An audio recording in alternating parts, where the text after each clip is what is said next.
All right. That freaks me out every time. All right, let's go ahead and begin. So tonight we're going to be talking about ordination into the priesthood. And we're kind of going to be talking about a few different things. So last time we talked about the Eucharist, and we talked about the divine liturgy. And so we talked about, and Byron was here for that. Some online people were here for that. But kind of we discussed where we get the idea of the Eucharist, how Jesus instituted the Eucharist, where the Eucharist comes from, and all of that. And we really discussed how our whole life can be a life of this sort of Eucharistic life, a very sacramental life where we're connected to the Eucharist. And we discussed what true worship is and how we can receive the love of Jesus through the Eucharist.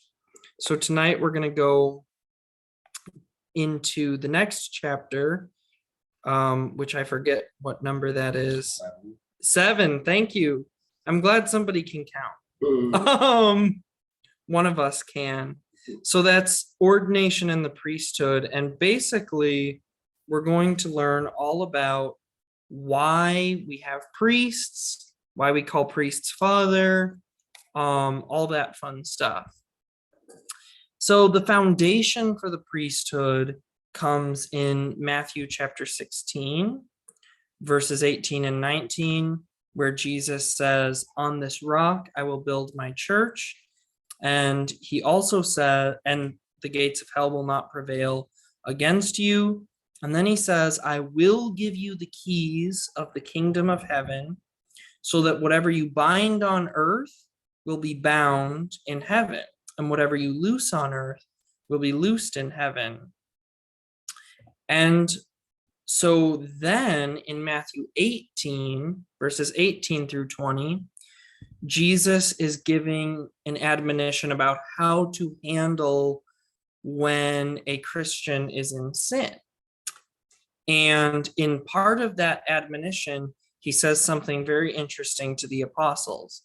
He says, "Therefore, whatever you bind on earth is bound in heaven, and whatever you loose on earth is already loosed in heaven. Again, I assure you that if 2 of you on earth agree on any matter and you pray for it, it will be done by my Father who is in heaven. For wherever 2 or 3 are gathered in my name, I am among them."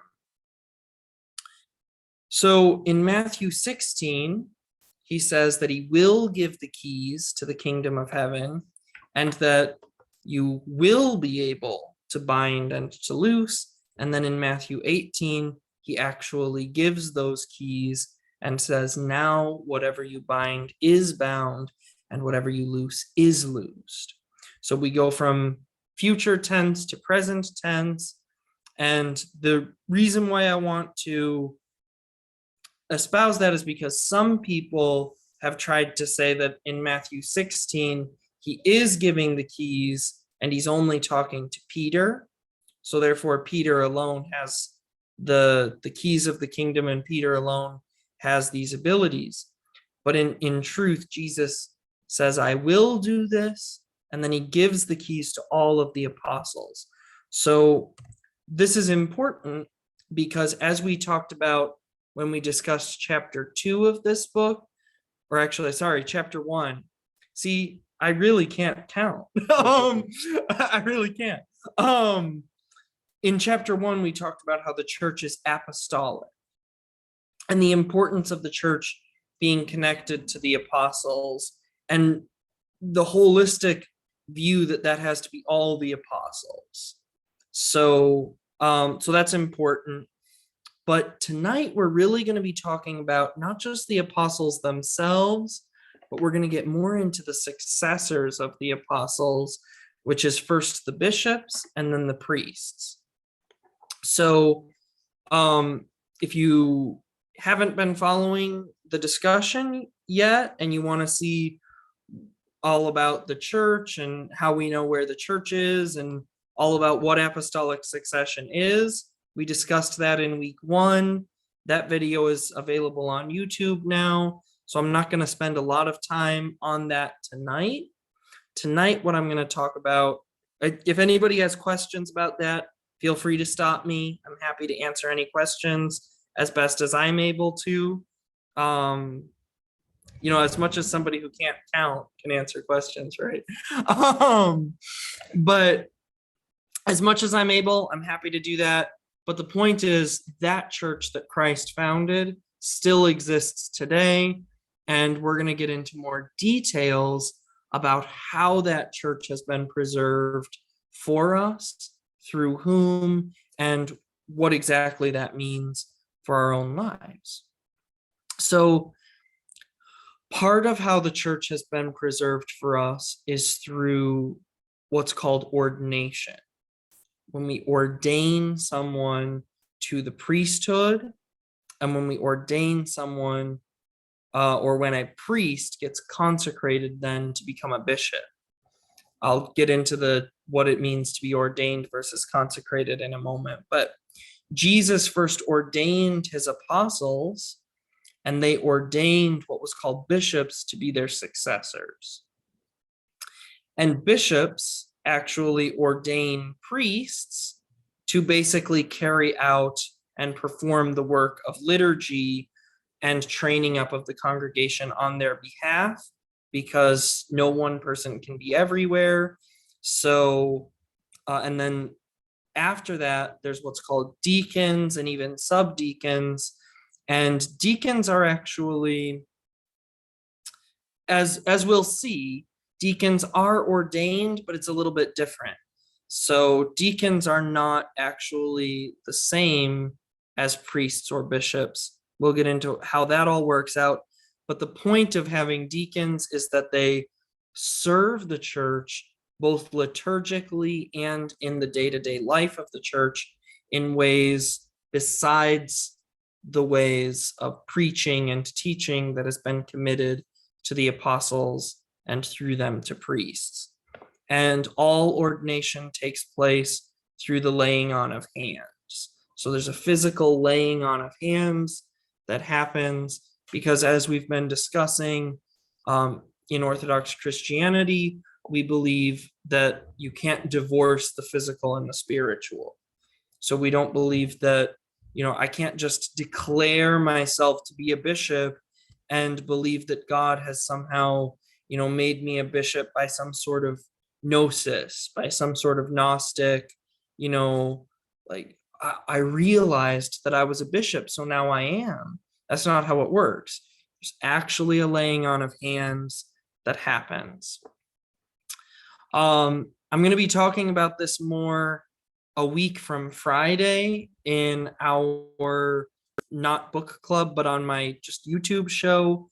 But I wanted to briefly mention that this book doesn't really talk too much about it, but the laity, because, we're talking about ordination, so we're not going to talk too much about the laity, but I don't want to leave the laity out. The laity serve a very essential function in the church.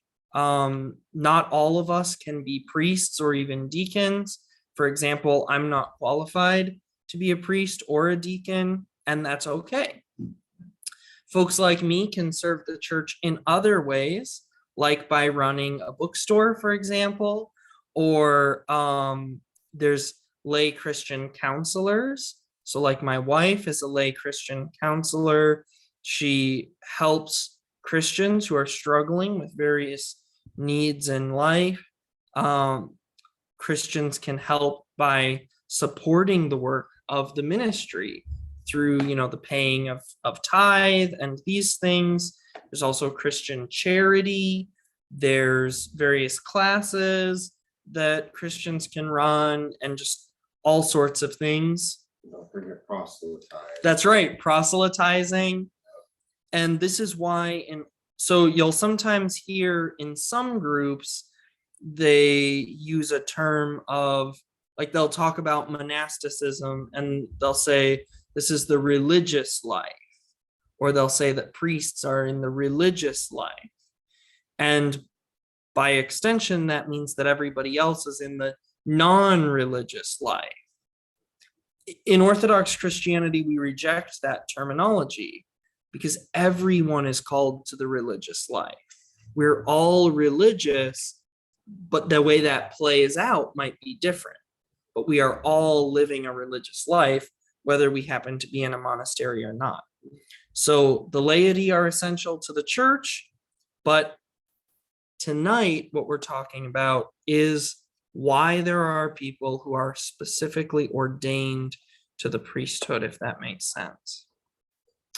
So the priest is, if you will, an extension of the bishop's ministry.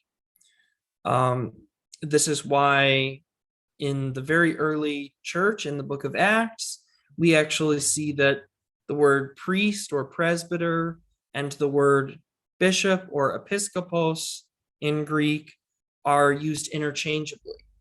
Priests are called bishops and bishops are called priests. This is because substantively that's actually correct. So just to kind of clarify, because sometimes we even talk about, archbishops. So what is an archbishop? Well, basically a priest is an extension of the bishop's ministry, but an archbishop is kind of like the overseer of the bishops. The distinction that needs to be made, though, is that an archbishop has no direct authority over a local congregation. He only has influence over the bishops, but he has, so for example, an archbishop can't show up at my local parish and say, you guys need to stop doing this and you're excommunicated or whatever. That's not how it works. The archbishop would have to approach the bishop, and there's sort of what do they call that? A tate, whatever. Some French term that basically means dance. So yeah. Would you mind to break down the hierarchy and within the bishops? So you have the archbishops, which is on top of the bishops. Right. So it comes higher than that and lower than that. Yeah. So basically at the top of it would be what's called a patriarch or Pope. Yeah. So you say the Pope. And so there are several patriarchs who are called Pope. For example, Alexandria, Rome, Constantinople, although I think they've gone away from using the term Pope because they mostly speak Greek there. And for some other reasons too, because the term Pope has come to have some connotation that's not comfortable for everybody. So you have the metropolitans or patriarchs. They're sort of above, let's say, a whole country. So like the Patriarch of Moscow is the patriarch for all of Russia. Mm-hmm. And then we actually have a patriarch here in the United States. Archbishop Tikhon is the patriarch of, actually, I can't remember if Tikhon is still the archbishop of all America and Canada, I think, is his. So, a ridiculously large jurisdiction there, which is because of the fact that historically the United States and Canada have not had a huge presence of the Orthodox Christian Church. Most of America has largely been, evangelicals. So that's kind of why that is. But then, so you have the patriarchs, and then you have bishops who are over a region. So I honestly don't know all of the different dioceses that bishops are over, but in Greece, for example, you would have the bishop over Corinth and Ephesus and Philippi, which those names should sound familiar to us because those are cities that St. Paul actually wrote epistles to the churches in these places, and the bishops of those cities are still there to this very day. And then you go down from there, you have priests and so on and so These are forth. archbishops and then bishops. Right, Okay. exactly. You had first archbishops, bishops, and then priests. Right, exactly. And as much as I know that kind of in the modern world, we get a little uncomfortable with stuff like this, where, oh, this person is above this person, but it's actually okay. God has created the world with hierarchy. Exactly. God created, this is part of his benevolent design. He creates all of creation, and then he sets humanity on top of that creation. He creates the woman from the man, and so he creates a hierarchy within the home, and then a hierarchy within society. There's hierarchies everywhere, right? The king is at the top of the sort of social hierarchy, but then every family has a hierarchy as well. And this includes the church, where you have laity, and then you have deacons, and then priests, and then bishops, and then archbishops, and it kind of ascends all the way. But there's something very unique about the church's hierarchy that I don't think we should miss. And that's that Jesus says in Matthew 20, verse 26, he that would be the greatest among you, let him be your servant. Mm-hmm. So the church's hierarchy is very unique because instead of a hierarchy strictly of authority, it's a hierarchy of service. So the archbishop is actually the chief servant. And then the bishop is the servant of servants. And then the priest is the servant of servants. Right. He's the servant of us, the people. And then we are servants of Christ. So all of us are servants, but then as they receive more authority, you might say, that's an authority of service, an authority to serve and be servant leaders of, in some ways, greater jurisdiction, but also in some ways, a greater calling to service. Yeah, absolutely. I would like to also point out I think that's also what should be accepted in family. Right. I think that gets kind of lost within culture. Right. Is we tend to say, oh, well, the man is in charge. Mm-hmm. That is actually not the case. Because you could also look at hierarchy the other way, that we're serving the kids, right? And mm-hmm. we're providing for children, our offspring, right? So if you can look at it an effect, that you kind of say in one aspect that the woman is in charge of the man, because the woman is also advocating for the needs of the offspring, right? So even though that yes, there is an authority hierarchy, there's also a servitude hierarchy. Yeah, there's a hierarchy of service. There is sort of a servant leadership even within the home. Yeah. Nevertheless, what's that? It depends how you see it. Right. Yeah. I mean, we do have to be a little bit careful because, like, the scriptures are very clear. St. Paul mm-hmm. admonishes wives, obey your husbands. St. Peter even goes as far as to say that if a woman has an unbelieving husband, the way that she should win him to the faith is by submitting to him, because he'll be able, Peter basically makes the point, like, he'll be able to refute anything you try to say. He won't listen to anything you say, But if you submit to your husband, well, he won't be able to refute that. And that's what will win him. Sorry, I might be Yeah. a little bit going out of question. I just thought about this question. Yeah. of mine. What happened when the man, the husband, used violence against the kids and against the wife? How would you So, put that in the context of the Bible? yeah. So I think that there's one approach that like Saint Monica would advocate. Saint Monica basically, she was beaten by her husband and she just kind of put up with it until he was converted. But that's not necessarily what I would advocate. So What Saint, if he ended up killing the wife. yeah, so see that this is exactly the flaw I see. I love Saint Monica. She's a beautiful example, but there is a little flaw I see there in that,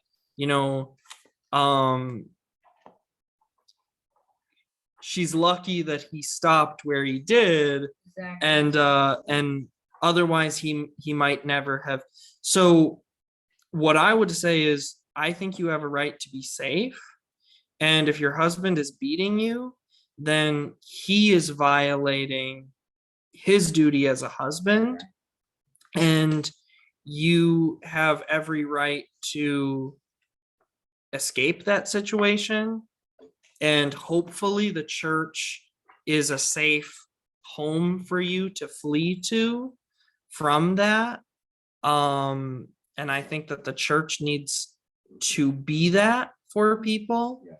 And, I've been involved in different things where, where I've known people who've opened up a room in their own home to make sure that a woman who is fleeing from that sort of situation has a place to go. And I think that's really important and a really great service for the church to provide. But whatever happens, I don't think you are obligated to put up with that. And I don't think. And I by absolutely refusing- think that you have a right to call the police as well. Yeah, it's not my case. I'm just like going with what I'm being real in the Bible, and Right. also I think like by the woman just separating or putting the kids in a safe place doesn't mean that you're going against Right. the No, Bible or no. the church or Right. anything He's else like that. violating first and foremost God, and Right. violating his hierarchy of servitude Right. to his wife. and So in that kids. case, I been reading the Bible and it says that we cannot contradict the man. He should be the leader. But Right. when that fails, In Yeah, God's so- word. then it Right. doesn't give power to the woman to go over the man, but just to separate it Right. for the well-being of everybody. Right. So so yes, wives are called to submit to their husbands. Women aren't called to submit necessarily to anybody, right? Like you don't have to submit to some random guy on the street.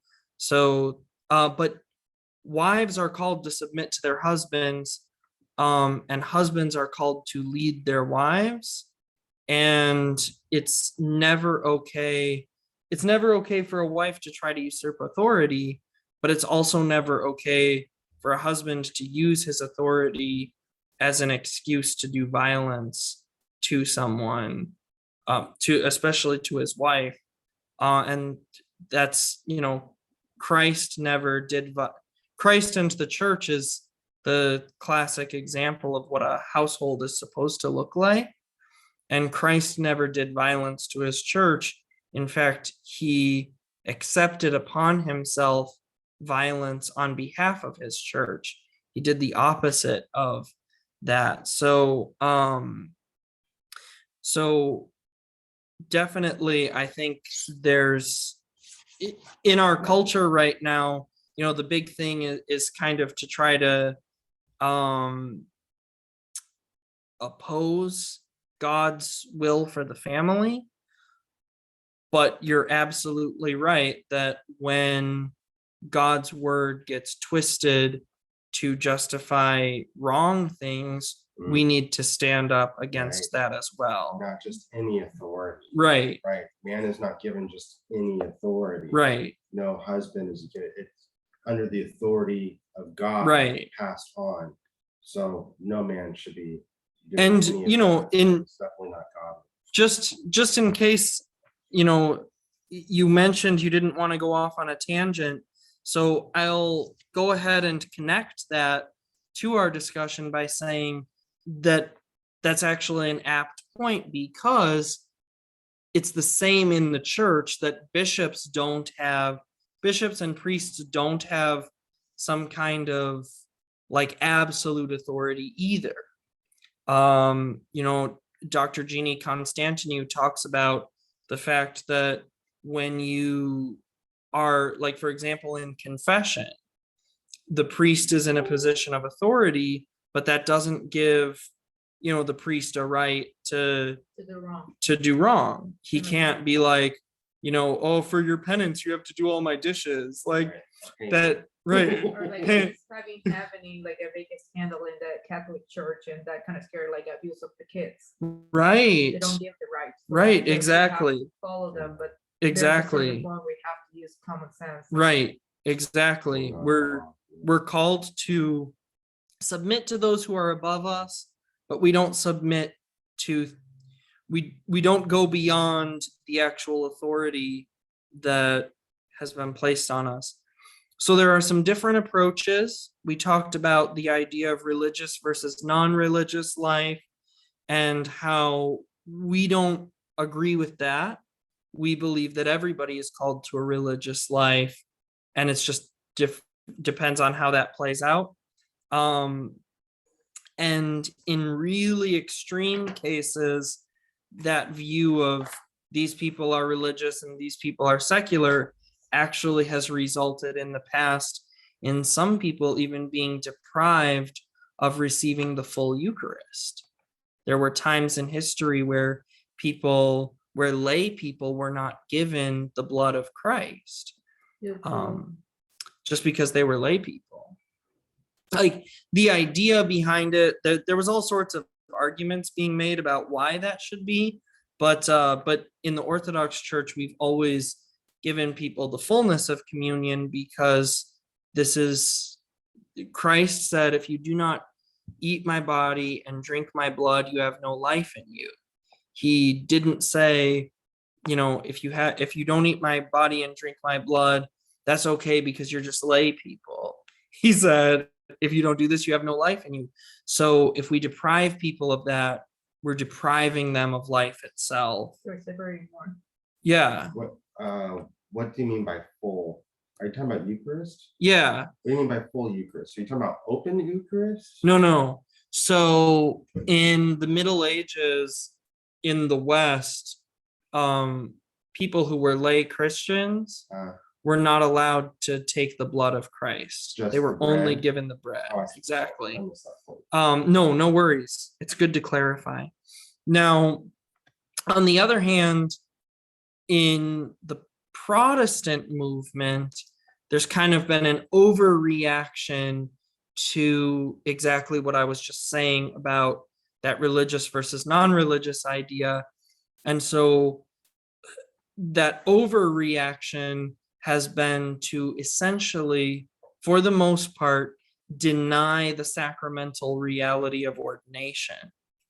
So in other words, in most Protestant denominations, someone is your past, it's sort of a functional ordination.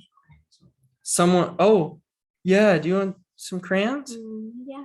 Okay. Yeah, let me grab you some. Thank you. We didn't even see it. Yeah, I No didn't realize. I just problem. kind of saw No my problem. picture. I thought you had colored pencils there, so I There didn't you go. It's realize. better Yeah. now. No, your coloring book has to be in black and white. So for them, ordination tends to be about function. It's kind of like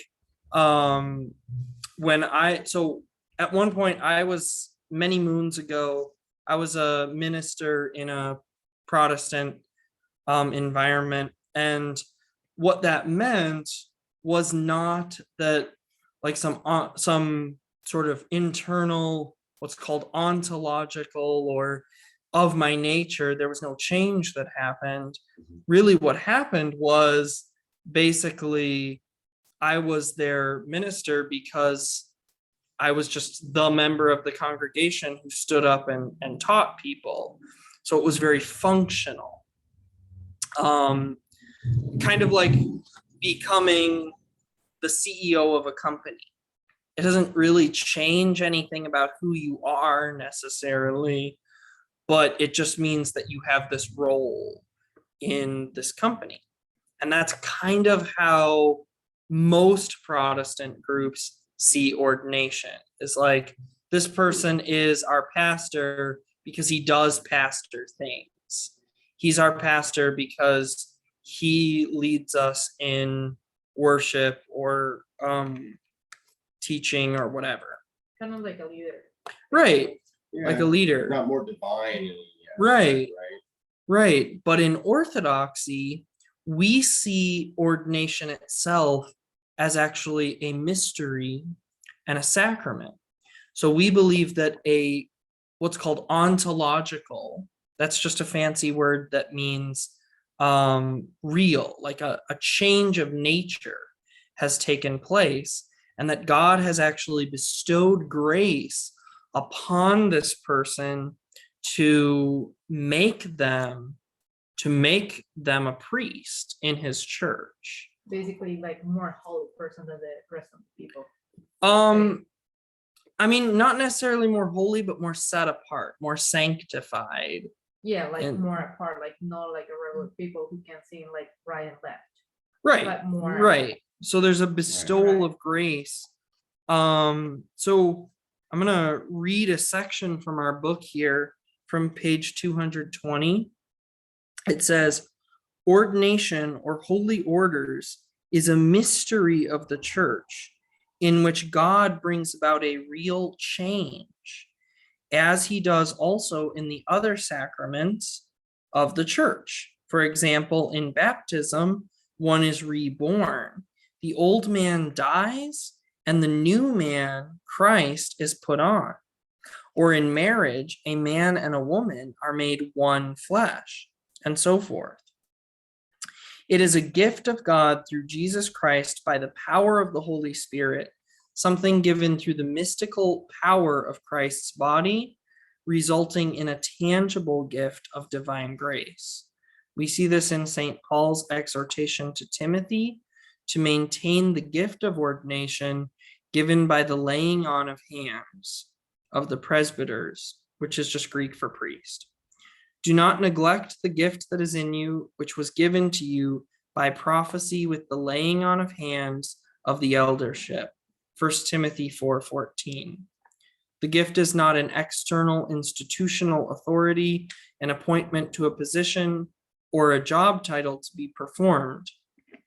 An appointment or selection is a necessary preliminary precursor to the process, but it is not the ordination itself, which is accomplished through prayer and the invocation of the Holy Spirit by the laying on of hands in Eucharistic liturgy. Rather, the Church's act of ordination bestows a spiritual grace that previously did not exist in that man, but now exists within him who receives it. Therefore, I remind you to stir up the gift of God which is in you by the laying on of hands. 2 Timothy 1:6. Yes, Byron. Question. Okay, so if they're saying in here, it says that they bestowed a spiritual grace. Yes. From my understanding is we already have grace. So is this some kind of different grace that they're receiving, the laying on of hands? Yeah, so that's a good question. So all of us receive different graces throughout our life. Wow. A married person like myself receives a different kind of grace than a monastic. Both marriage and monasticism are sacraments, but obviously I, as a married person, can't also be a monastic. So I'm receiving a different grace than them. And it's the same with the priesthood and bishops and all of that. They're receiving a kind of grace that I don't receive, but they're receiving that grace with the purpose that they then are sort of revealing that and making that manifest and bringing us all into that. But I'll talk more about that in a minute. But yes, it's a different sort of grace than what just everybody is receiving. Everybody's receiving different graces. Would you mind to Yeah, giving us like a clear example? For example, you as a married man, what kind of grace do you receive other than who is in a different position? sure. So, I mean, some of that is mysterious, right? Like these are mysteries. We don't know exactly how all this works, but yeah, Well, sure. I mean, well, I guess what I would say though is one thing that, so I used the example of the monk versus the married man. A monk is receiving a certain kind of union with God, that he can pray all the time. He doesn't have to be sort of encumbered by any responsibilities, and he's able to totally commit every aspect of his life to this union with God. That's a kind of grace that I don't get because I have all these responsibilities. I have a wife to take care of. I have kids to make sure get food, and I can't just be, thinking and praying all the time. That wouldn't feed them. But as a married man, I get to experience oneness with my wife in a way that monk will never experience with other monks. I get to unite with her and see how when God created man, he said it's not good for the man to be alone. And so he created the woman. I get to experience in that sense what God intended human life to look like. I get to experience the joy of procreation. And Basically, grace will be like narrowed to different roles. yeah, all of us right. There's different roles and different situations, and there's the mystery of how God is present in all of that. And that is a mystery. We don't know exactly how God is working in your life. We don't know exactly what that looks like, but we know that God is present in all of that. You get to see the God mind of a woman than that of a Right. monk. Right. Even though you talk to union, but that could also be that you get to see the knowledge Right. in a lot different aspect that a single man doesn't get. Right. Not just the union of like physical or family, but also that exchange, that outlook on life. Right. That is very much different. All the aspects, I guess. It's not just like thinking, it's just the way that you treat people, the way that Right. you see the world, the way that you interact with other people. Maybe you have more understanding as a family member than a single person. I don't know how to deal with kids. He does. Exactly. Right. Patience. Right. You might know how to deal with kids better than me. I don't know that I've done such a good job.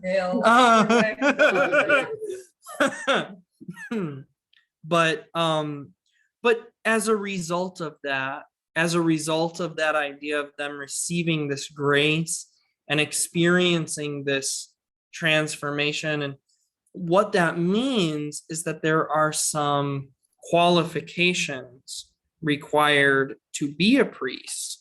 And so for example, 1 Timothy chapter 3 says, a bishop then must be blameless, the husband of one wife, temperate, sober-minded, of good behavior, hospitable and able to teach, not given to wine, not violent, not greedy for money, but gentle, not quarrelsome or covetous, one who rules his own house well, having his children in submission with all reverence.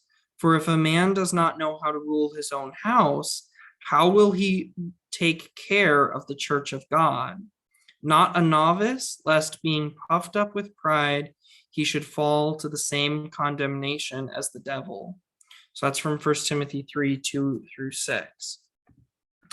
So this isn't, verse 7 even goes as far as to say that this isn't just about having a good character and repute among those in the church, but even about not causing a scandal with those outside the church. So if you're a person who has always seemed to have a good standing in the church, but at the same time, all of the people outside of the church are saying, yeah, but he's a jerk when he's in business, then I think, or then St. Paul is saying that person shouldn't be made a priest or a bishop because they're not I'm pretty operating. sure Jesus said, "Don't be a jerk." I don't think Right. that's pretty much the gist. Right, exactly. No consequence to his actions. His Right. one part and then being different. I believe if you're a Christian, you have to be Christian inside. Right. outside, Right. everything. That's right. 24/7. Exactly. Saint Ignatius of Antioch, about 100 some years later, wrote, "For they are not ministers of food and drink," or sorry, not 100, just 40 years later. Just 40 years after Paul wrote that to Timothy, Saint Ignatius said, "For they are not ministers of food and drink, but servants of the church of God. Therefore they must guard themselves from accusations as from fire." That's from To the Trellians 2. So that kind of goes to what you were saying earlier about how within the Roman Catholic Church, there's this big scandal right now about the abuse crisis and how, this is something that they would have done well to have obeyed these words from St. Ignatius and avoided scandal as if it was fire. And I won't say too much more about that. But some people in our day and age have kind of objected and said, well, the church is too strict about who she allows to be priests. We should make it more open. And I've even had people actually object when I tell them that I'm not qualified to be a priest. And they say, what are you talking about? Like, I would love it if you were a priest. That'd be so awesome. But I'm not qualified, and I don't know why they think it would be awesome to have somebody unqualified be in a role. But the thing about it is that, and I think your point earlier, that kind of shows why the church has these standards, because if the church relaxes your standards, then what will result is calamity. But Schanbauer says on page 222, because the clergy represent Jesus Christ and the church in a very official and visible manner, the church maintains strictness. So we have to be strict because these people are representing Jesus himself. But then, I don't know if this is out of the question, but okay, I'm a big fan of traditions. Big fan of keep the things that is being working, but at the same time, I cannot be blind and know that this is Catholic Church for so many years, and this is a modern world where it's actually changing. And I'm not saying to change other rules, but be a little bit more lenient to go together, because I feel if this one is always gonna be like this and it's just changing and changing, you're gonna lose a lot of people. And I'm not saying change everything, but be a little bit more open to touch the subjects as different generations are going through. So or what are your thoughts? So that's a great question. So the first thing I would say is, as far as losing people, the Orthodox Church is growing exponentially.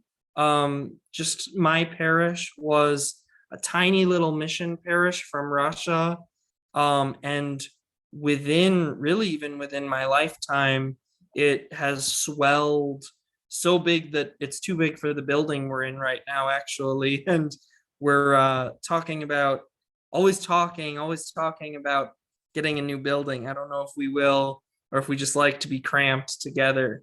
But the church is growing, and it's the church that embraces tradition and that loves her tradition and is faithful to tradition that is growing.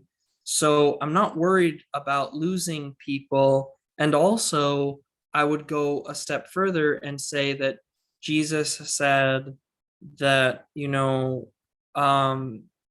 if the world hates you, know that it hated me first.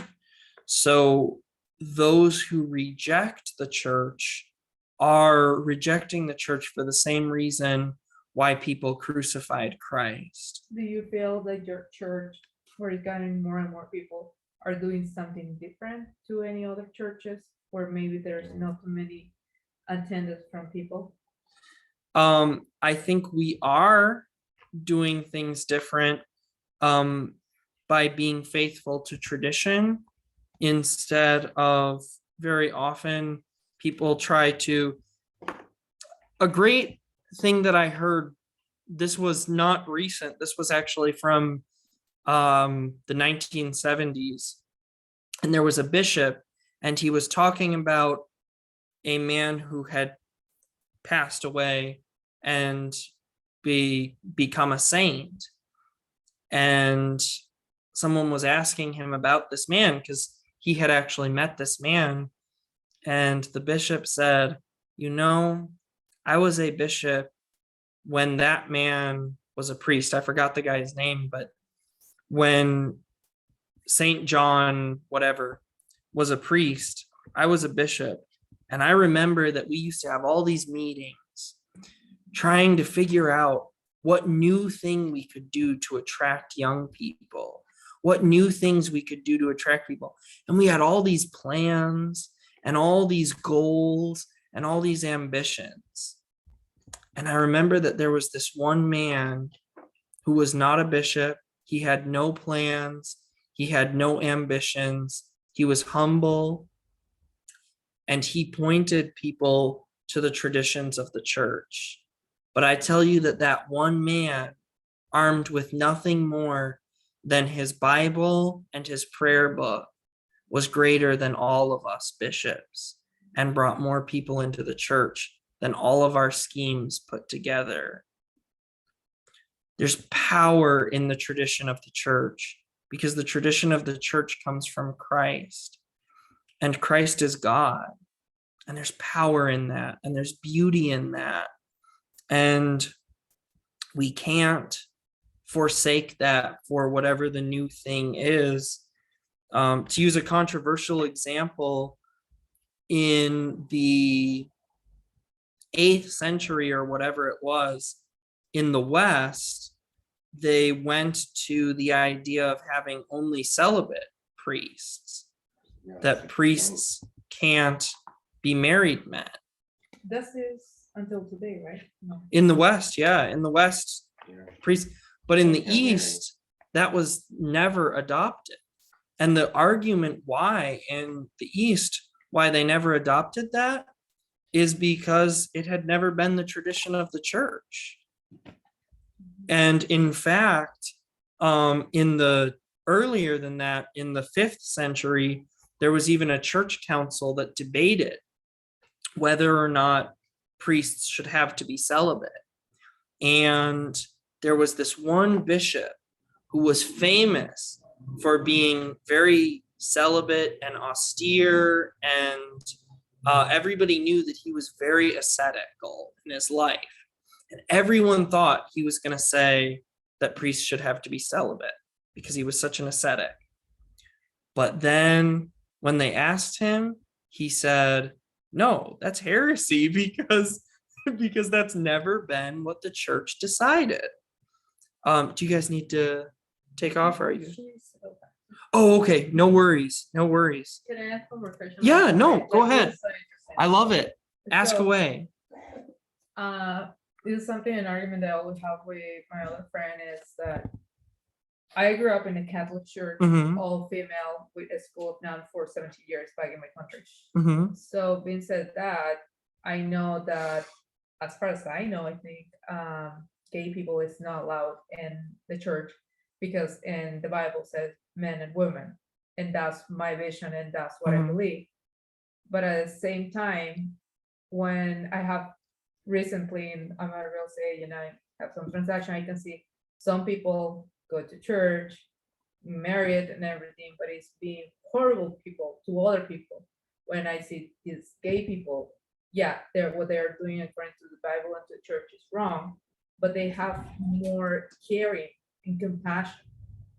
What is the position on it? Yeah. So so two things on that. One is it's never okay to be a hypocrite. So just because you know, different people sin differently. And so just because you don't do this one sin doesn't mean that it's okay to do some other sin. So that's one thing. Another thing, though, is you had said that gay people aren't allowed in the church. That's what I heard. Like, No, like, no, that's fine. But I think that I don't think that that's exactly true. I think that what is true is that anyone who is living in sin has separated themselves from God. And we as a Christian, what should be our standpoint towards that? Yeah. So anyone who's living in sin, including the sin of homosexuality, is choosing to separate themselves from God. But there is mercy with God and there is repentance. So if I've never struggled with homosexuality, but I've had other sins in my life. In order to join the church, I have to renounce those things and repent of them. And then we have the blessing of baptism, where all that is washed away. And we also have the blessing of being able to confess our sins, because all of us, no one of us is perfect. In the liturgy, we say there is no one alive who lives perfectly and does not sin. Right. So none of us are totally perfect. And that's where the blessing of confession comes in, is that for all of my imperfections, I'm trying to grow and to get better. And I go to confession and I seek to change and become better and these things. And so that's good. And there's mercy with God. And that mercy is available to everyone, to homosexuals, to prostitutes, to everyone. And for example, we as Catholic Christians, should we just respect those people? My position, I don't know if I'm wrong or right. I want to make sure I'm correct. Should we respect them, but not share the ideas, because that will be a sin? But respect and give them a respect as a human being. Right. Yeah, we respect or everybody as human beings. We respect people, we love them, we desire their salvation. But we can never agree or share right. the way of living their life. Right, At the end of the exactly. day, like in the Bible says, love your enemies. Yeah. Enemies. So you still have to respect and love them as a human being. Right. As a son or daughter of God. Right. But it doesn't mean that you have to live with the same way that they live. Right. Right, yeah, you don't have to like celebrate it, Right. Exactly. right, but respect. Okay. So Yeah. I think there's a difference between showing up at a pride parade and being like, you're all going to hell, blah blah blah. Like That's a big difference. that's ridiculous, right? Like, and that's not gonna witness to anybody. That's not gonna make anybody want to love Jesus. But there's a difference between that and living my life, choosing to be loving to people. And then if they ask me, hey, why can't I join your church? Then say to them, here's the thing. This is what the church teaches about this. That to me is very different. Like, we're loving them enough to tell them the truth, but we're telling them the truth in a loving way, not in some kind of weird hateful way. But also, it's not our role to tell them you cannot come to a church because you are in sin. Explain what are the rules, and then they will have the freedom to choose. if they Right. start Well, doing it is new our, things, I right? mean, it is our role to a certain extent to tell them, we have to be honest with people. We can't say like, oh, it's fine. No, like being honest, but they say you cannot come to church with me. Like, Well, I you mean, can't. so We there's, say you, doesn't allow. it's, I would never say that anybody can't come to church, but not everybody is going to be able to be a member. Right. Not everybody's going to be able to commune. Exactly. Not everyone that's, is- That's totally Yeah. different, but at least Right. it will be a nice approach for them to start getting close to the church. Right. Yeah. Maybe they will change. the way Absolutely. They think. can, yeah, they can come to church. Absolutely. And in fact, they should be welcomed. Yeah. Yeah, because that's what we're all there for, right? 'Cause like you Right. said, we're all sinners. Exactly. It's we're not there to compare. Oh, well, you're that type of sinner. Right. You're Um, you're this type of sinner. Oh, that's not to endorse, right? Right. But I want to also just kind of point out this little conversation about Saint Seraphim of Seraph. oh Who yeah. says all that is not done for Christ's sake, even though it to be good, brings neither reward in the future Right. life nor the grace of God in this. That's right. So if ever you have an inner struggle of should I endorse this, or how do I would just lean on that. Right. I mean, is it in Christ's sake? Is that act that you are Right. doing, whether it be homosexuality or whatever, I would just put it on the other person. Right. Put it on their conscience is what you're doing in Christ's sake. And I'd also say, Take it just off your shoulders. right. And just to be fair a little bit, I mean, you did say like, well, some people are bad people and then these other people are gay, but other than that, they seem to be really nice. Mhm. But he just made a good point. Anything that we do that's not for Christ's sake, like maybe I have a really nice temperament, but if what I'm doing is not for Christ's sake, then I'm not going to say that like everything is a sin, but it's not a righteous thing really either. It's not like, oh, he's really righteous because he happens to be a nice guy. There are going to be lots of nice guys in hell because we don't get to heaven by being a nice guy. So, and there's going to be some people, I think I heard a quote one time and it was, you'll be just as surprised by who is in heaven as by who isn't. And I think that's a very good statement because we will be surprised by who is in heaven, but we'll also be surprised by that because God is merciful and he accepts people and he loves people who we might not think deserve it. They probably did something very right to be forgiven. Well, it's not about doing something right to receive forgiveness. It's about the fact that God is love and he's merciful. We aren't saved because we deserve it. We're saved because Jesus loved us and reached down and rescued us from the pit of hell. We gave it that college try. Right. So I said, all right. So in the church, there's what's called a threefold ministry. The threefold office is the office of the bishop, or in Greek, episcopos. And the word bishop means overseer and guides a church or region. And this is the role of an apostle or an apostle's successor. So, so Matthias was chosen to replace Judas because Judas betrayed Christ. And so Matthias became the apostle. And so the see of Matthias still exists. But Psalm 109, what I want to focus on is that when Peter is discussing making Matthias the bishop in the stead of Judas, he quotes Psalm 109 verse 8, and he says, let another take his office.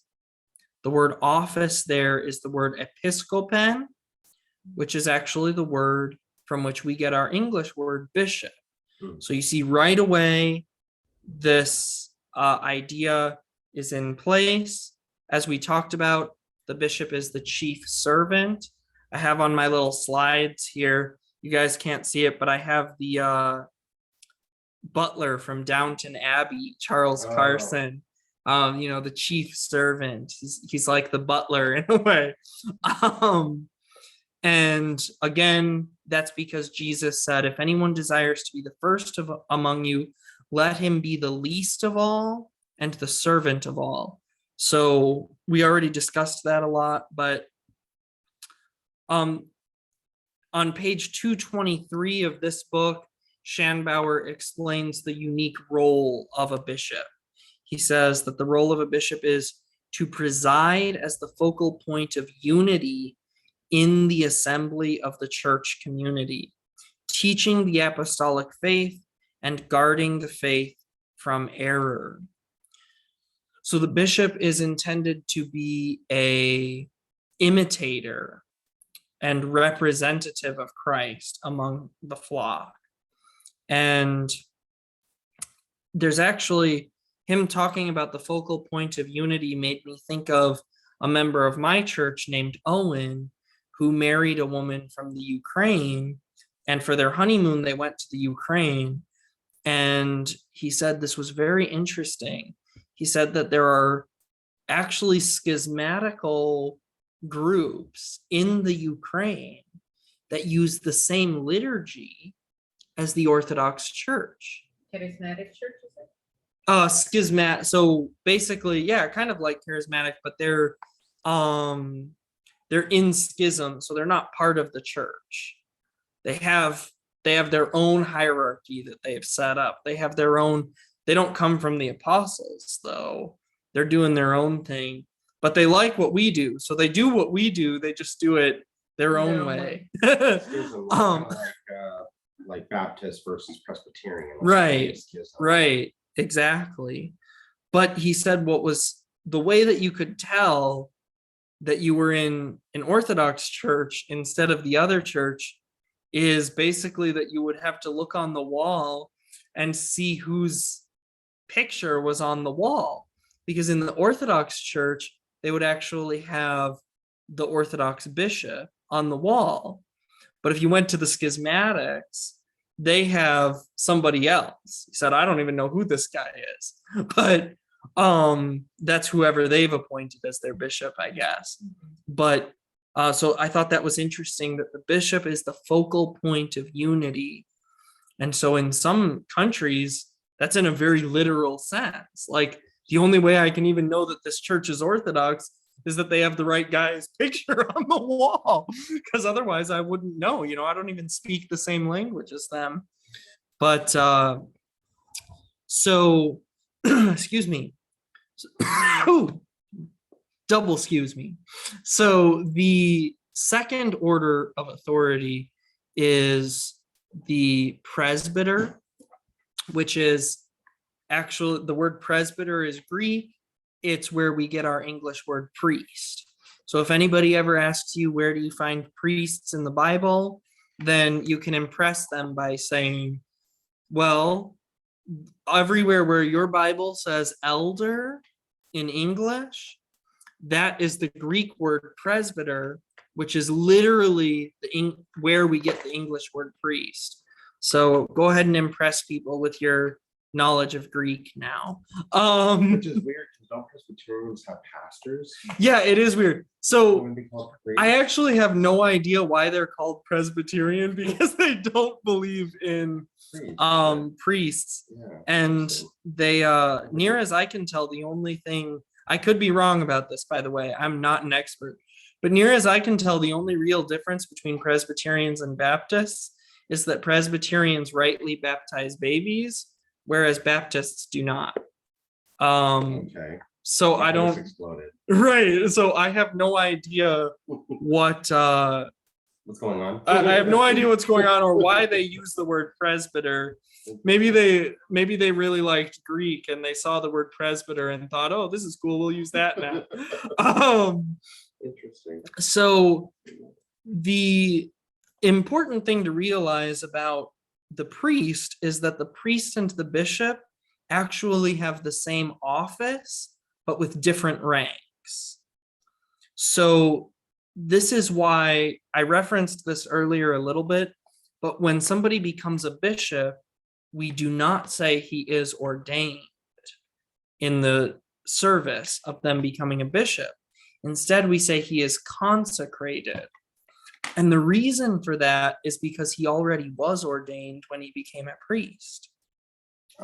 He was ordained to the priesthood.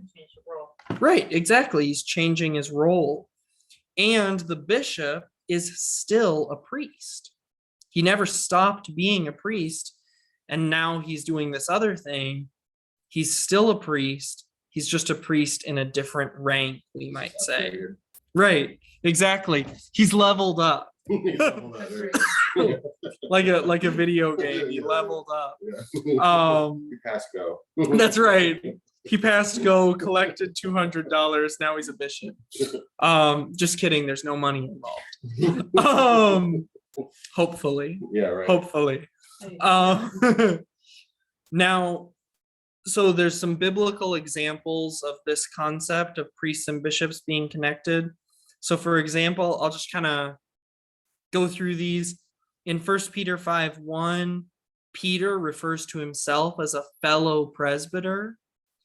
So even though Peter is obviously a bishop because he's an apostle, he doesn't refer to himself as, hey, I'm your bishop. He refers to himself as a fellow presbyter. So he's referring to himself as a priest. St. John in 2 John 1:1 and in 3 John 1 verse 1, in both of those epistles, John refers to himself as the presbyter. Or in English translations, it's usually the elder, but it's that word presbyter again. And in 1 Timothy 4:14, St. Paul refers to Timothy receiving the laying on of hands of the presbyters, or the eldership in English. He says the laying on of hands of the presbyters.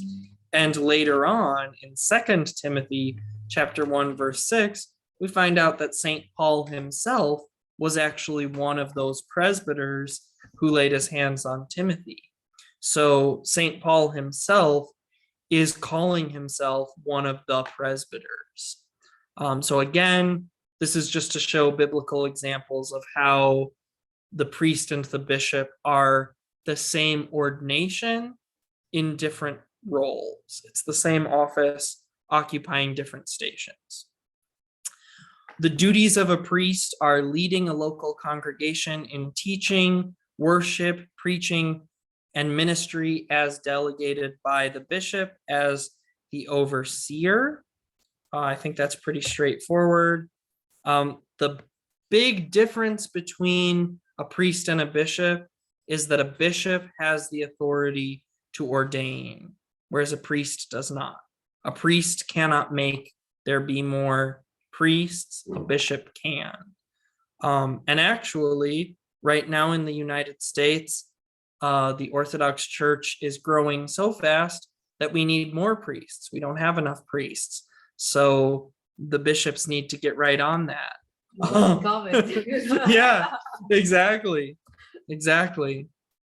We know that in the earliest days of the church, I think this is kind of interesting.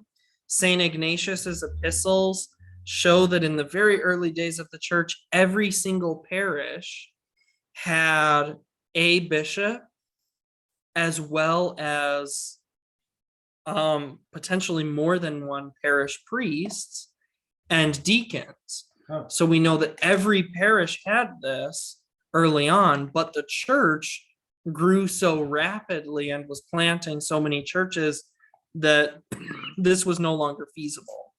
So, we couldn't do this here. I mean, I think there's 2 or 3 Orthodox churches just here in Vancouver. They couldn't all have their own bishop. Not to mention, however many Roman Catholic churches here in Vancouver couldn't all have their own bishop.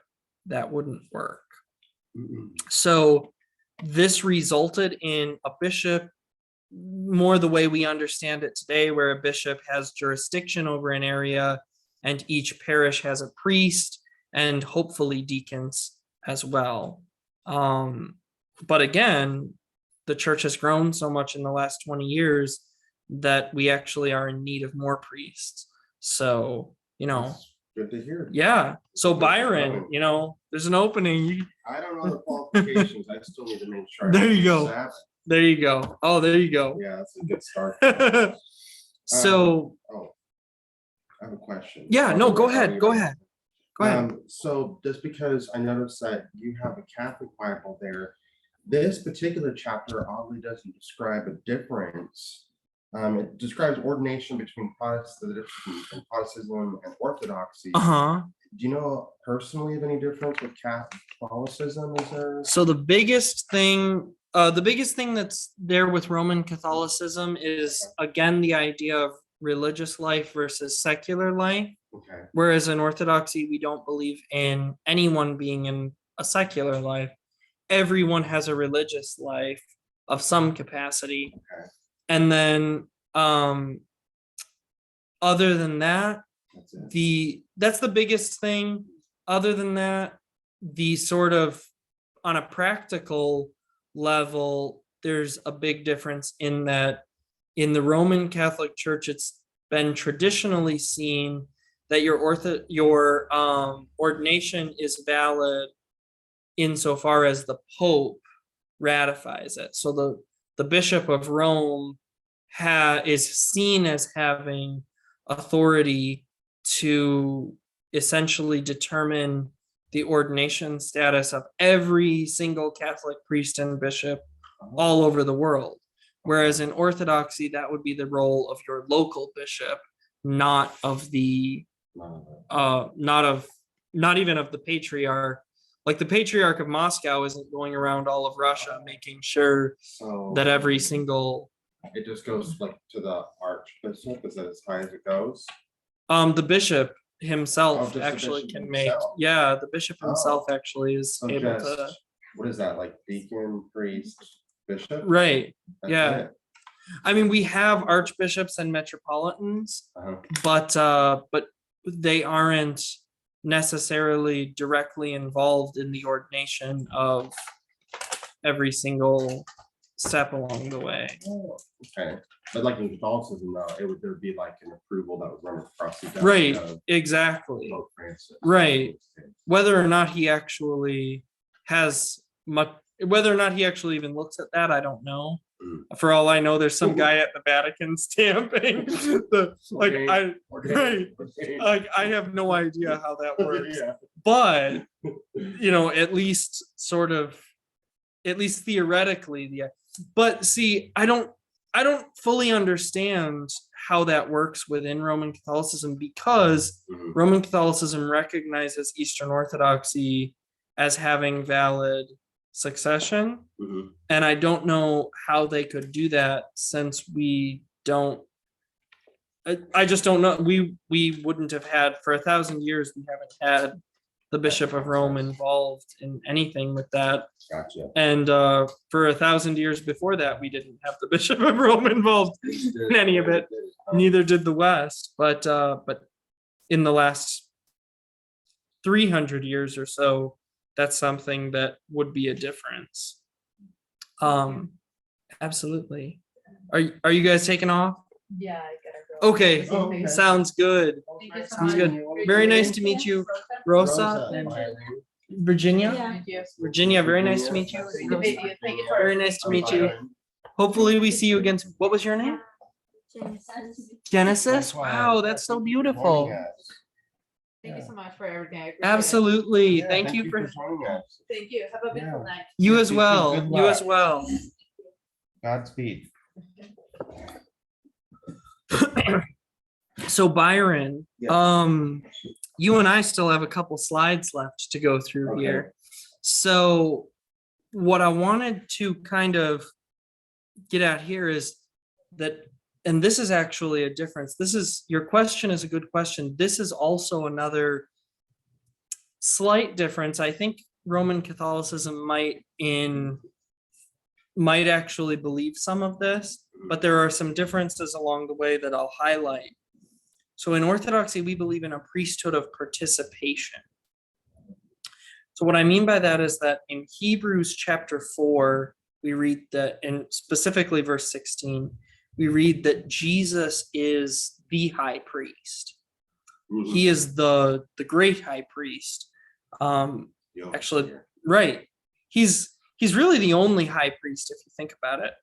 And in fact, Hebrews drives at this really clearly, that Christ must be the high priest because Jesus never dies.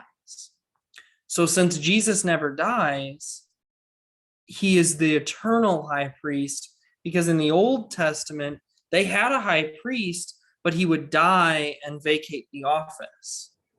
So somebody else would take over. That never happens with Jesus. His priesthood is eternal. But Orthodox priests are partakers of Christ's priesthood. So they are it's not a human priesthood in that sense. It's actually a divine priesthood, and they're ministering that priesthood to the people. And this is reflected in our practice of confession. So when I go to confession, when I used to go to confession at a Roman Catholic church, the priest would say, when I would finish, he would say, "I absolve you." Or he would say, with the power that Christ has given his church, I absolve you. In Orthodoxy, we don't do that. In Orthodoxy, the priest says, "Are you sorry for your sins?" And I say yes. And then he puts his stole on me and he prays a prayer in which he is saying that Christ forgives me through him. But he's very specific that it's actually Jesus doing the absolution. And so that's a difference, because for us, Jesus is the high priest, and our priests are participating in and ministering his priesthood to us. So they're representing his priesthood. And his priesthood is called the priesthood of Melchizedek. Melchizedek was from Genesis chapter 14, verse 18. And basically, the Bible describes Melchizedek. It doesn't describe him as having any family lineage. He just sort of pops onto the scene. And he's very much a type of Christ, because he's a priest who's also a king. And then, since it's never recorded that he died, there's this typology that's happening where Christ is the priest who's also a king who truly never dies. And so he has an eternal priesthood after the same order as Melchizedek. So to make that distinct from the Old Testament, in the Old Testament, you have priests are priests because they come from the tribe of Levi. And so that's called a Levitical priesthood. Whereas in the New Testament, priests are participating in the kingly priesthood of the true Melchizedek, Christ. In the New Testament, priests are participating in that gift that's bestowed upon many, or as page 230 says, the gift is bestowed on many, but the priesthood is one. So I think that's a really great way of summarizing that. The role of the priest, one of his roles is to offer spiritual sacrifice. We read about that in 1 Peter 2:5. This is especially true of the Holy Eucharist, where, like we talked about last week, we're participating in the once for all sacrifice of Christ. So it's the priest who ministers that to us. The earthly priest, as Schanbauer says, lends his tongue and his voice to Jesus, who is the eternal high priest, and the true celebrant. And St. John Chrysostom says in the Divine Liturgy, page 42, this sacrifice is always the same as that which Christ gave his disciples and which we now offer, because it is not men who sanctify the offering of today, but it is the same Christ who sanctified his own. And then the other role of both priests and bishops is that of spiritual fatherhood. So this is why we call our priest father. So priests and bishops are fathers of Christians in the same way that a father is a father of his family. In 1 Corinthians 4:15, St. Paul refers to himself as the father of the Corinthians. In 1 Corinthians 10:1, St. Paul refers to Old Testament saints as fathers. In 2 Peter 3:3 and 4, Christian leaders who have passed away are even called fathers. So by his participation in the headship of Christ, the priest or presbyter is placed in a relationship of spiritual fatherhood among the people of God, and in this way, he is an icon of God the Father. Yes. And there are even some particular cases where lay people or monastics have also taken on the role of spiritual fatherhood or spiritual guidance.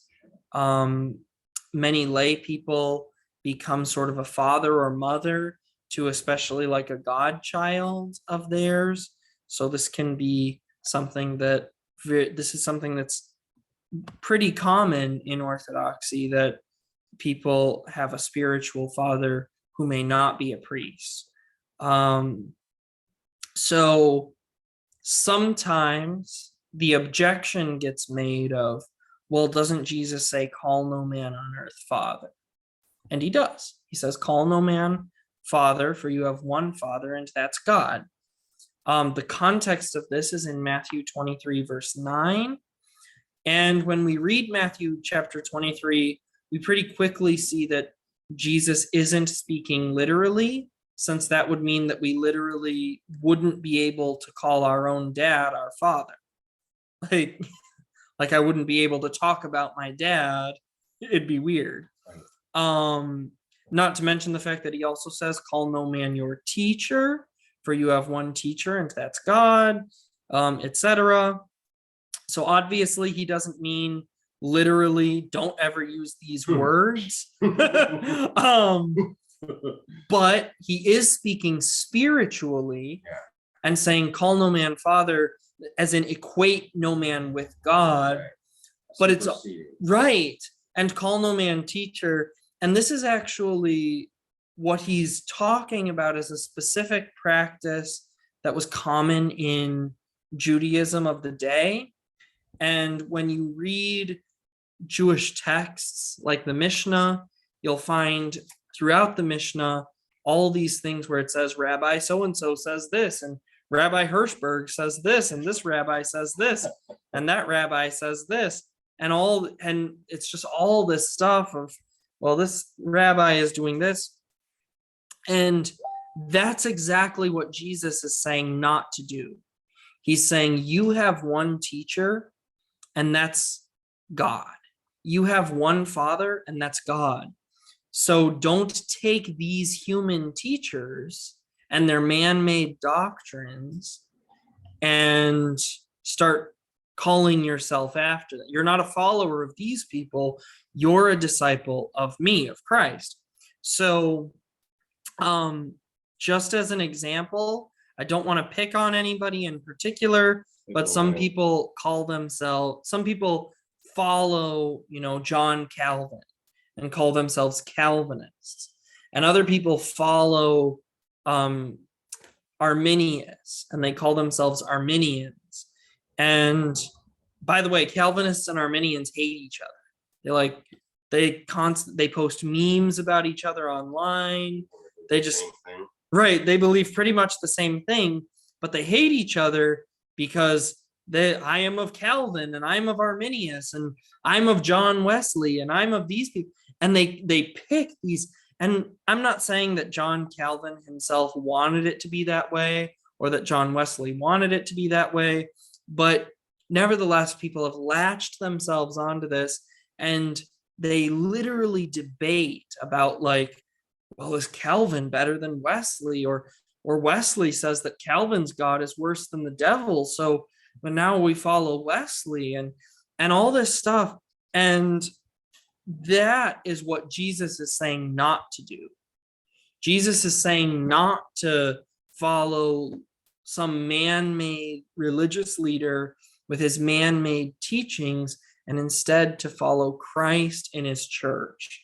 So the last office is the office of deacon. And this actually dates back to the very earliest years of the church. In Acts chapter 6, verse 3, we read about the first deacons. And basically, the way that the diaconate started was that there was kind of a problem with the distribution of the gifts, making sure that everybody was getting the appropriate gifts, and the alms, when the church would receive alms and they were distributing those to the people, they were giving widows in particular the alms to make sure the widows were cared for. There was problems in distribution, and the apostles said, look, we have to preach the gospel. We can't wait tables. So you need to appoint people to do this. And so they appointed the deacons. And one of those first deacons was named Stephen, and Acts chapter 7 records that Stephen became the first martyr. And just as a fun fact, became the first Christian martyr. So Acts chapter 7 records that he was actually stoned alive by the Jews, who opposed that he was teaching that Christ was the Messiah. Yeah. Those people in their stones, man. I know, right? The way to go. Right? Exactly. And just as a fun fact, as a fun aside, I actually, when I was in university, I did a term paper about the diaconate, and examined the whole origin of the deacons, and I examined several different theologians and how they interpreted it. And ultimately, my paper, I didn't know it at the time, but my paper ultimately ended up arguing for the Orthodox teaching concerning, I didn't know anything about Orthodoxy at the time, but I ended up arguing for the Orthodox teaching about the diaconate. So somewhere on the internet, in the vastness of the internet, is my term paper floating around somewhere that you can read if you can find it. The CIA has it. The CIA has it. I mean, it's public domain. It's out there somewhere. I just don't know where. But Cool. if anybody really wants to read it, I'm sure I could find it. But the deacon is qualitatively different, unlike the priest and bishop, who are the same office in different roles. The deacon is a different office. So a deacon is not ordained like priests and bishops are. The deacon is ordained to assist the bishop and priests in bringing the grace of God from the altar to the people. So we can note how the deacons function in the book of Acts, that they are taking the alms and giving them to the poor widows who can't take care of themselves. They're caring for the weak and needy among us. And in that way, they're doing the work of Christ, but it's a work that most priests couldn't.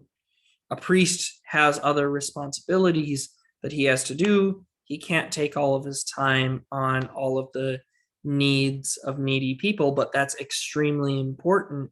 So we have deacons to do that work. In the ancient times, we know, and still today this happens, that people who could not attend the liturgy for whatever reason could have the deacons bring the Eucharist to them. Oh, So that's a thing that still happens to this very day. So if you're ever in the hospital or something, you can have the Eucharist brought to you by the deacons. oh. And a funny anecdote about the life of a particular deacon named Saint Lawrence was the Roman officials figured out that the deacons were the ones who were in charge of the church's wealth, so to speak, because they were the ones distributing to the poor. And so the Roman officials demanded that this man, Lawrence of Rome, would bring all of the wealth of the church, they said the treasures of the church, he had to bring them to the Roman officials, basically to be confiscated. And St. Lawrence asked for 3 days. So they gave him 3 days. And he went into all the city and he gathered all the poor people, the people who had been maimed, the sick people. And after 3 days, he brought this army of poor people, disabled people, basically outcasts. And he said, "Behold, here are the treasures of the church." I love that. But that, in some sense, that shows the role of a deacon, right? A deacon is there to care for the treasures of the church, and the church's greatest treasures are the weakest among us.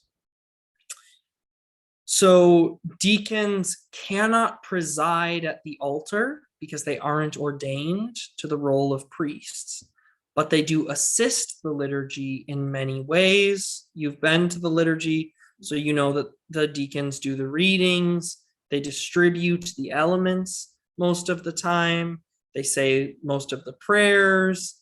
They're pretty busy. They're pretty busy guys there. So just to review, there's 3 orders of ministry: the bishop, who primarily does oversight, the presbyter or priest, who offers sacrifice, and the deacon, who offers service. And all of these are icons of Christ.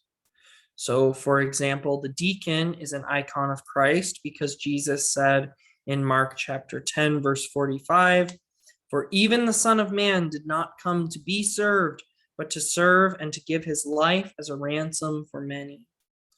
And the priest is an icon of Christ because we read in the scriptures, Christ came as a high priest of good things to come in Hebrews 9:11, and in Hebrews 5:9 and 10 it says, "He became the author of eternal salvation to all who obey him." So again, Christ is revealed through the priest. And then the bishop is an icon of Christ because we read in 1 Peter 2:25, "For you are all like sheep going astray, but have now returned to the shepherd, the bishop of your souls." And in 1 Peter 5:4, we read, "And when the chief shepherd appears, you will receive the crown of glory that does not fade away." So the holy mysteries are a tangible gift. Ordination transforms someone. We read in 1 Samuel 10:6 about this grace of God that transformed. You were this kind of man, and now you're this other kind of man. So when you become a priest, you cease to be the same kind of person that you were when you were a layman. And this grace flows from the church, which means that the church has power to nullify it as well if you are not a faithful priest, like the horrible people that Rosa was talking about who did unspeakable things to children. The church has the authority, if she finds such people in her ranks, to nullify their priestly office, which that's actually, I don't know about in the entirety of the Roman Catholic Church, but since you asked about differences, I know that some Catholics I don't know if all of them teach this, but I know that like Catholic Answers teaches that priests cannot lose their office of priest. In fact, In Catholicism? yeah, in fact, one Roman Catholic scholar, I think it was Patrick Madrid. It was either Patrick Madrid or Scott Hahn. I can't remember which one, but he said that even if a priest was in hell, he would still have power to consecrate the Eucharist from hell. Like that. Right. I mean, but in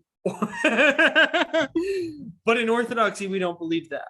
The church has the power to nullify Of course. their office. I mean, it just seems natural. Right. I mean, it goes against common sense. Right. Oh, well, he murdered that. He's already a priest. Right. Like, Uh-oh. Yeah, that is. I mean, get rid of that guy. Still, if he's repents or in some Right. way, you have to bring him back to church. But if you fall that hard and that Right. fast, that you shouldn't be teaching other people. Right. Because Exactly. you're already disproven yourself. That's right.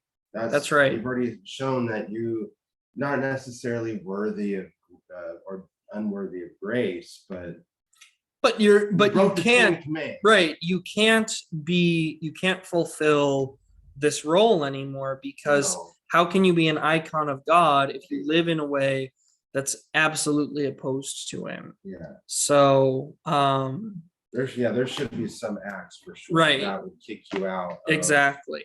Bishophood. Exactly. Priesthood, rather. Because murder. Right. And kids. I think that definitely more than crosses the line. Right. Exactly. Yeah. And so the last point, which I think might be the most interesting for you and I who aren't priests, is the priesthood of all believers. So Is that like a little special exception? so just as our priest participates in Christ's priesthood and reveals it to us, Mhm. so we are called to participate in his priesthood and reveal it to the world. Oh. So Protestants actually rightly speak of the priesthood of all believers. That's actually a true and biblical teaching. In the Old Testament, we read about in Exodus 19:6, God says, "And you shall be a kingdom of priests and a holy nation." So he reveals that Israel was always intended to be a kingdom, but he also reveals that Israel was intended to be a kingdom of priests. That didn't negate the idea of the ordained Levitical priesthood. Exodus 29 talks about that, but we see the same thing in the New Testament in Revelation 20, verse 6. It says that all Christians are to be kings and priests in Christ. So again, this doesn't negate the reality that some Christians are literal kings, like Tsar Nicholas, and can be saints as literal kings. But all of us participate in the kingship of Christ in some way, and all of us participate in the priesthood of Christ in some way. And Saint Augustine wrote in The City of God, "To the words, 'In them the second death has no power,' are added, 'But they shall all be priests of God and Christ, and shall reign with him 1,000 years. Revelation 20, verse 6. And this refers not to the bishops alone and the presbyters, who are now specially called priests in the church, but as we call all believers Christians on account of the mystical chrism, so we call all priests because they are members of the one priest." So we all participate in the priesthood of Christ in that sense, and we all participate in the priesthood of our own priest, and then we're called to reveal that as icons in the world through our lay ministry. Nice. So we aren't priests in the sense of consecrating the Eucharist or anything like that. That's the ordained priest, but we are all priests in the sense of connecting with God and revealing God to others. So let that be our call to action, Yes. that's what we are called to do. And Right. with that, God bless and good night.